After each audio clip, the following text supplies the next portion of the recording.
Hey everyone, Jordan here. Today we're taking a look at something that I've wanted to try for a long time now, the ASUS ROG Ally.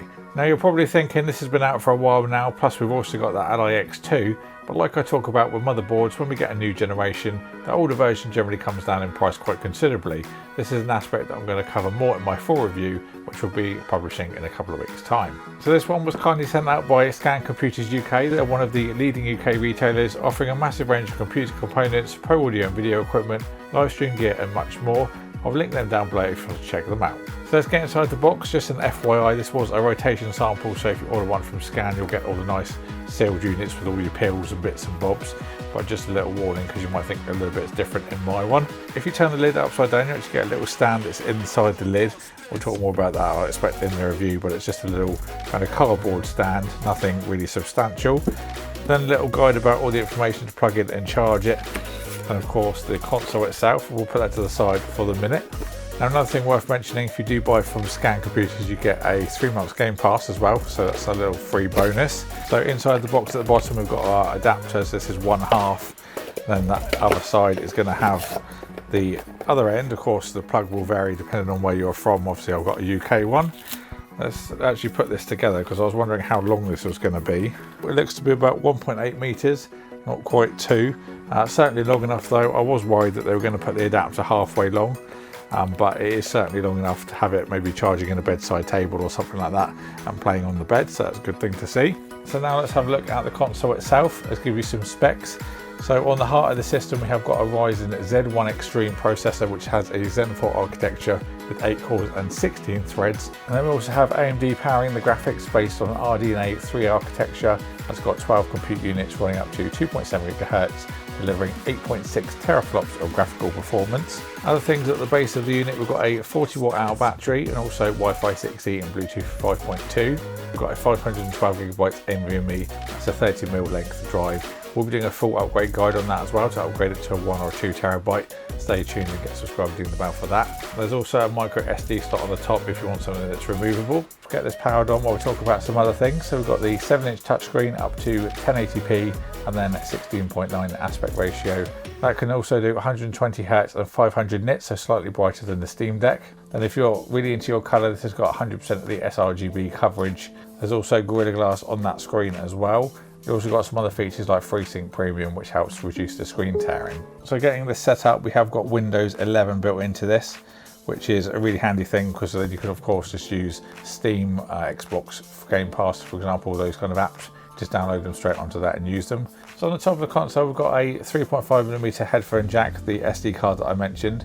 We've also got the proprietary ROG XG mobile interface, so you can do an external GPU. It's very expensive though, so not going to be used by many people. We've got USB Type-C port, that's USB 3.2 Gen 2. It also has DisplayPort 1.4 support. You can use adapters and things to break it away for extra USB ports and adding controllers and things like that. That's something I plan to try. We've also got volume buttons. There's also a charging light, finally a power button on the end. That's also got a fingerprint reader built in as well. So I've loaded up and I've now got a Farming Simulator 25 on there, something I've actually been playing on my PC. Now if we've got this little button on the left hand side, there's a little quick menu. I have had a little bit of a play around with this to add some extra things in. So currently, because we're plugged in, we are on a turbo operating mode, but you can go for a silent 10 watt, a 15 watt performance, and then there's also go down to 25 watts at a maximum operating speed. Just plug that back in. You've then got other options for your control mode, so you can do automatic, or there's a gamepad and desktop mode, so you can then use the right thumbstick as a mouse instead of just touching the screen. Profiles, obviously you can set up things for different games. Keyboard, if you want to bring that up, you can just, that just comes up on the screen. Do the same thing to get rid of it. Other things that I've added on down below, so I've added the options to change the brightness for the LEDs around the thumbsticks, especially important if you are running off the battery. You know, anything you can do to save battery is always a good thing, so that's something I would personally change myself. And then the options for the resolution, refresh rate. So if you're going to go on your battery, you're probably going to drop down to 720, maybe 900p, and then definitely bring that refresh rate down as well, because that's something that will go through your battery pretty quick. So just a couple of settings you can just turn off. So for example, there goes the cable. So if I was to actually use this in, you know, an average kind of gaming mode, or maybe go for 15 watts and then turn my LEDs down, and then 60 Hertz, 900p. Maybe even drop that down to 720 as well to really save the battery. So it might look a little bit different now, but on a lower resolution and a lower refresh rate. But obviously when you're going out on your battery, you've got to save where you can, and it's quite nice to have quick options on the menu there. Earlier when I mentioned that this is now a bit more of an affordable price point, and it's $449. That's actually within the realm of something I would actually personally consider. You see a lot of these consoles that are $799, $899, and that's super unrealistic for somebody like me to even consider paying that amount for, when I could buy a PS5 and an Xbox, you know, for the price of one of those. So this is why I've actually got this at this time point, because I think it's a really good relative price for what it offers. So let me know what you'd like to see primarily on this. Of course, we'll be testing a load of different games, try and get some benchmark software on there as well, so we can give you some good figures. I've seen a lot of stuff on this already. Of course, it has been out a while, but we could always do some different takes on it. And then if you'd like to see any specific accessories as well, then let me know and I'll try and get those in.